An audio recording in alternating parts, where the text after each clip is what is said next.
weak, weary of many a quaint and curious volume of forgotten lore. While I nodded, nearly napping, suddenly the came a tapping, as of someone gently rapping at my chamber door. So, a late visitor tapping at my chamber door. This it is, and nothing more. Distinctly, I remember it was the week of December, and a separate dining room where wrought its ghost upon the floor. Eagerly, I wished the morrow would vainly. I had sought to borrow from my books, to see some sorrow for the lost Lenore, for that rare and radiant maiden whom the angels named Lenore, nameless here forevermore. And the silken, sad, uncertain rustling of each purple curtain filled me with fantastic terrors never felt before, so that now, to still the beating of my heart, I stood repeating, "'Tis some visitor entreating entrance at my chamber door, some late visitor entreating entrance at my chamber door. This it is, and nothing more." Presently my soul grew stronger, hesitating then no longer. "Sir," I said, or madam, "truly your forgiveness I implore, but the fact is, I was napping, and so faintly you came tapping, and so gently you came rapping at my chamber door that I scarce was sure I heard you. And here I opened wide the door. Darkness there, and nothing more. Deep into that darkness, peering long, I stood there, wondering, fearing, doubting, dreaming dreams no mortal ever dared to dream before. But the darkness was unbroken, and the stillness gave no token, and the only word there spoken was the whispered word. Lenore? This, I whispered, and echo murmured back the word. Only this, more.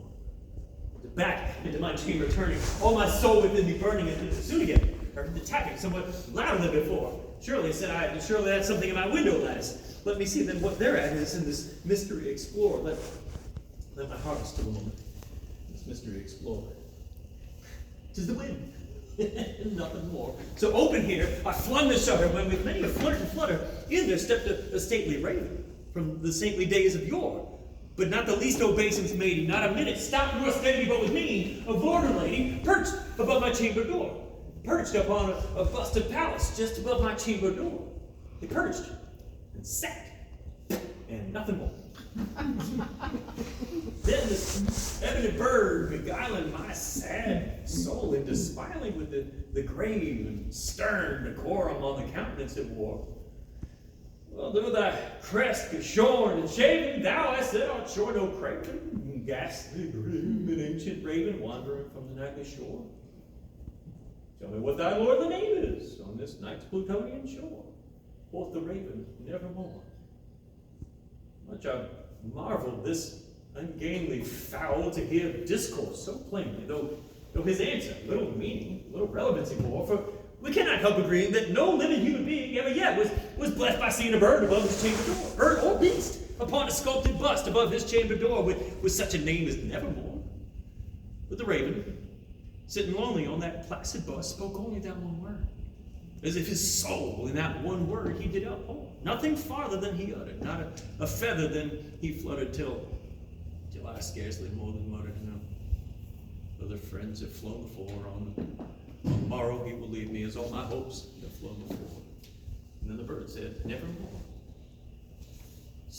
Startled by the stillness broken by reply so aptly spoken, "Doubtless," said I, "what it utters is its only stock and store, caught from some unhappy master, whom unmerciful disaster followed fast, and followed faster till his songs this burden bore, till the melancholy dirges of his hope this burden bore of nevermore." But the raven, still beguiling my sad soul into smiling straight, I wheeled a cushioned seat in front of bird and bust and door. And then, into the velvet sinking, I betook myself to linking fancy unto fancy, thinking what this ominous bird of yore, this grim, ungainly, ghastly, gaunt, and ominous bird of yore meant in croaking nevermore.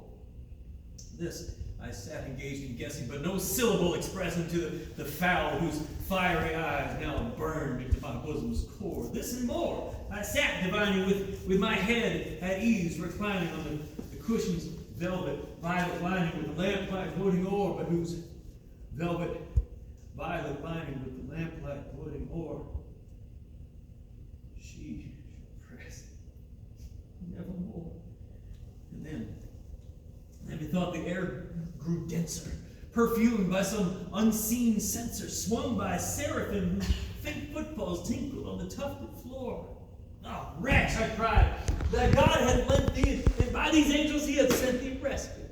Respite and repent thee from thy memories of Lenore. Quaff this kind repent thee, and forget this lost Lenore.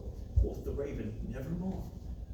Prophet, said I, think of evil prophet still, if bird or devil, whether tempter sent or whether tempest tossed thee here ashore, desolate, yet all undaunted, in all this desert land enchanted, on this home by horror haunted. Tell me, truly I implore, is there balm in Gilead? Tell me, truly I implore, quoth the raven, nevermore. Prophet, said I, think of evil, prophet still, if bird or devil, by that heaven that sits above us, and by that God we both adore, tell this soul with sorrow laden, if within that distant Aidenn shall clasp a sainted maiden, whom the angels named Lenore, clasp a rare and radiant maiden, whom the angels named Lenore. Quoth the raven, nevermore. Be that word a sign of parting, bird or fiend, I shrieked upstarting. Get thee back into the tempest, and the night's Plutonian shore. Leave no black plume as a token of that lie thy soul hath spoken. Leave my loneliness unbroken, and quit the bust above my door. Take thy beak from out mine heart, and take thine form from off my door. Quoth the raven, nevermore. And the raven never flitted. Still is sitting on a paneled busted palace just above my chamber door. And his eyes have all the seeming of a demon that is dreaming. With the lamplight o'er him streaming casts his shadow on the floor. And my soul, from out that shadow that lies floating on the floor, shall be lifted